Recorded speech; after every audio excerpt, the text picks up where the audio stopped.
Hello दोस्तों, कैसे हो? आशा करता हूँ कि ठीक होंगे और स्वस्थ होंगे। दोस्तों, हम लोग जो छत्तीसगढ़ का इतिहास ल्यूशन सीरीज का कर रहे हैं, तो जो हम लोग का सेकंड वीडियो अपलोड हो चुका है, उसका आज हम लोग एमसीक्यू करने वाले हैं, है ना। तो आप लोग एमसीक्यू को जरूर करें, क्योंकि अगर आप एमसीक्यू को सॉल्व करते हैं तो आप अपने स्थान को पता लगा सकते हैं कि आप कितना क्वेश्चन सॉल्व कर पा रहे हैं और कितना गलत हो रहा है ना। तो सबसे पहले हम लोग देखेंगे क्वेश्चन नंबर फर्स्ट या क्वेश्चन नंबर 39। एक मिनट। क्वेश्चन नंबर 39, छत्तीसगढ़ का वास्तविक राजनीतिक इतिहास के किस राजवंश की स्थापना के साथ आरंभ होता है? तो जो छत्तीसगढ़ का जो स्थापना है वो किसके साथ? तो इसका आपका हो जाएगा ऑप्शन नंबर ए, कलचुरी के साथ। छत्तीसगढ़ पर सबसे लंबी अवधि तक शासन करने वाला कौन सा राजवंश है? तो सबसे पहले आपको ऑप्शन कलचुरी, बी मराठों ने, सी अंग्रेजों ने और डी उनमें से कोई नहीं। तो सबसे पहले मैं बताया था आपको लेक्चर में, तो ऑप्शन नंबर ए।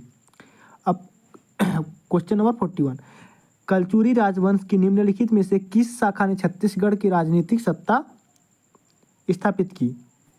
तो इसका आपको number option number A Lahauri, option number B Bahuri, option number C Tripuri, option number D Kalinga, option number E Sarabpuri. तो इसका ऑप्शन हो जाएगा ऑप्शन नंबर, इसका आंसर हो जाएगा ऑप्शन नंबर सी, है ना। अब question number 42, question number 42, Chhattisgarh में स्थापित होने वाली कलचुरी की शाखा में से कौन सी शाखा सबसे पहले स्थापित हुई? तो पहला है सबसे पहले ऑप्शन नंबर ए रतनपुर शाखा, बी रायपुर शाखा, सी चेदी शाखा और डी इनमें से कोई नहीं। चेदी शाखा तो नहीं हो सकता, क्योंकि जो कलचुरी शासक है उनका दो शाखा थी, पहला है रतनपुर और दूसरा रायपुर। तो रतनपुर सबसे पहला है ना।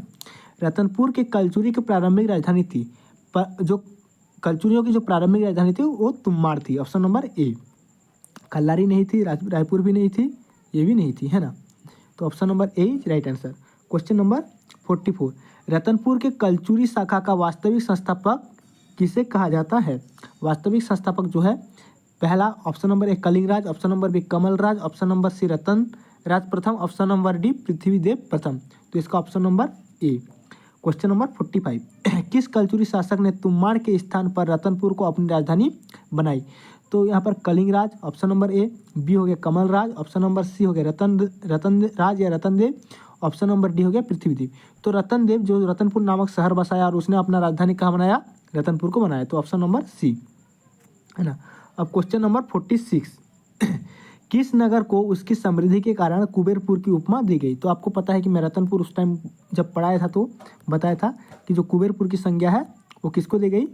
रतनपुर को। तो ऑप्शन नंबर ए भी गलत, सी गलत, रायपुर इनमें से कोई नहीं गलत, रायपुर रतनपुर, है ना। Question number 46 Ratanpur. अब क्वेश्चन नंबर 47, इस राज्य के किस कलचुरी शासक ने सकल कोसलाधिपति की संज्ञा धारण की थी? तो ऑप्शन नंबर ए रतनदेव प्रथम, ऑप्शन नंबर बी पृथ्वीदेव प्रथम, ऑप्शन नंबर सी रतनदेव द्वितीय, ऑप्शन नंबर डी पृथ्वीदेव द्वितीय। तो आपका ऑप्शन हो जाएगा 47 का बी, पृथ्वीदेव प्रथम, है ना। और ये जो प्रश्न है छत्तीसगढ़ शिक्षा अधीक्षक 2014 में पूछा गया प्रश्न है ना। तो आपको ये पूछा गया प्रश्न बहुत बहुत इंपॉर्टेंट होता है, क्योंकि आपको इसको देखना जरूरी होता है ना। क्वेश्चन नंबर 48, किस कलचुरी शासक ने जाज्वलपुर वर्तमान जांजगीर नगर की स्थापना की? तो यहाँ पर हो गया जाज्वलदेव प्रथम, है ना। क्वेश्चन नंबर 49, निम्नलिखित कलचुरी शासक ने रतनपुर से राज्य क्या? क्वेश्चन नंबर 49 क्या बोल रहा है? निम्नलिखित कलचुरी शासकों ने रतनपुर से राज्य क्या? तो option number A Jajwaldev, option number 2 Prithvidev, option number C, option number 3 Pratapmal. ये कूट वाला क्वेश्चन है, तो जो इसका आंसर हो जाएगा पहला हो गया पृथ्वीदेव द्वितीय, उसके पृथ्वीदेव क्या, सॉरी एक सेकंड सॉरी, पृथ्वीदेव प्रथम नहीं है, क्योंकि वहाँ पर जाज्वलदेव प्रथम आएगा सबसे पहला, उसके बाद जाज्वलदेव प्रथम, उसके बाद रतनदेव, उसके बाद पृथ्वीदेव। बस इसमें क्या पूछ रहा है कि इसके सीक्वेंस बनाना है। अगर हम लोग पृथ्वीदेव को लेते हैं, सॉरी रतनदेव को लेना पड़ेगा। अगर प्रथम होता तो यहाँ पर रतनदेव को पहला लेती, लेकिन यहाँ पर रतनदेव द्वितीय है ना। तो सबसे पहले हम किसको लेंगे? जाज्वलदेव। जाज्वलदेव क्या? जाज्वलदेव क्या कौन? रतनदेव सॉरी, उसके बाद पृथ्वीदेव, उसके बाद प्रतापमल। तो यहाँ पर ऑप्शन नंबर ए 1 4, हाँ ऑप्शन नंबर ए 1 में पहला है, तो ऑप्शन नंबर 49 का है ना। कलचुरी की रायपुर शाखा की स्थापना कब हुई? रायपुर शाखा की स्थापना जो है 14वीं सदी में के अंतिम भाग में हुई, है ना। रायपुर में रतनपुर के कलचुरी शाखा का प्रथम शासक कौन था? तो Brahmadev, option number B Ramchandra Dev, option number C Mohan Singh, option number D Ajit Singh. तो इसका जो ऑप्शन है इनमें से कोई नहीं। क्वेश्चन नंबर 52, रायपुर के कलचुरियों की आरंभिक राजधानी थी। रायपुर के कलचुरियों की जो आरंभिक राजधानी थी वो क्या थी? खल्लवाटिका या खल्लारी, है ना। तुम्माड़ तो किसकी थी?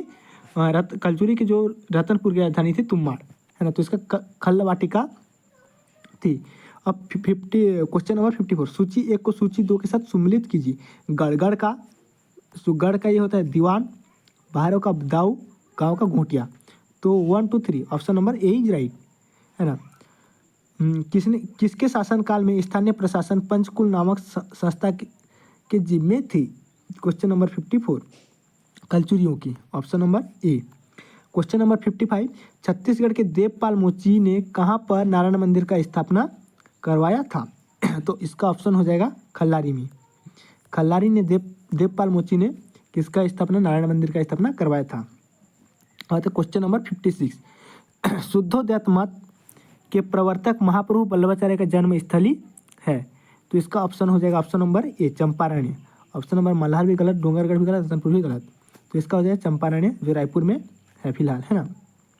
क्वेश्चन नंबर 6, कलचुरी के बाद किसने छत्तीसगढ़ का सत्ता संभाली? तो दोस्तों उसके बाद कलचुरी का जो अगला शासक होगा उसके बारे में हम लोग कल पढ़ेंगे, जो मराठा शासन है ना।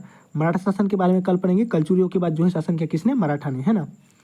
उसके बाद छत्तीसगढ़ के कलचुरी राज्य का प्रमुख लगान अधिकारी मतलब चीफ रेवेन्यू ऑफिसर का पदनाम क्या था? तो इसका ऑप्शन नंबर ए महाबलाधिकृत, ऑप्शन नंबर बी अच्छपटलिक, ऑप्शन नंबर सी महाप्रमात्री, ऑप्शन नंबर डी राजस्व सचिव। उपयुक्त में से कोई नहीं। तो इसका ऑप्शन नंबर हो जाएगा ऑप्शन नंबर सी महाप्रमात्री। अब क्वेश्चन नंबर 59, रतनपुर के कलचुरी शासक पृथ्वीदेव प्रथम के संबंध में निम्नलिखित में से कौन सा कथन सत्य है? ऑप्शन नंबर ए पृथ्वीदेव प्रथम ने रतनपुर में पृथ्वीदेवेश्वर मंदिर का निर्माण करवाया था। ऑप्शन नंबर बी उसके दरबार में राजशेखर नामक साहित्यकार था। ऑप्शन नंबर सी उसने सकल कोशलाधिपति का उपाधि धारण की। ऑप्शन नंबर डी उसने सर्वपूर्ण उड़ीसा का अधिकार कर लिया। ऑप्शन नंबर इसका सी करेक्ट है ना। उसने सकल कोशलाधिपति की उपाधि धारण की थी। क्वेश्चन नंबर 59 का, है ना। अब क्वेश्चन नंबर 16, सूची 1 को सूची 2 से सम्मिलित कीजिए। तो क्वेश्चन नंबर 1, कमलराज का क्या होगा?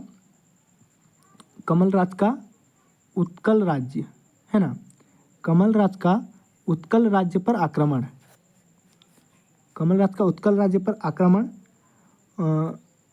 उसके बाद जाज्वलदेव का चक्रकोट के राजा सोमेश्वर का पराजित किया, है ना। उसके तीसरे रतनदेव गंगराजा अनंत वर्मन को पराजित किया, है ना। उसके बाद जाज्वलदेव द्वितीय त्रिपुरी के राजा जयसिंह देव को आक्रमण किया। तो 1 का 4 ऑप्शन नंबर डी। तो दोस्तों इसी प्रकार हमारा ये MCQ सीरीज लेक्चर सेकंड का कंप्लीट होता है। दोस्तों इसी तरह का वीडियो देखने के लिए चैनल को सब्सक्राइब करें। धन्यवाद।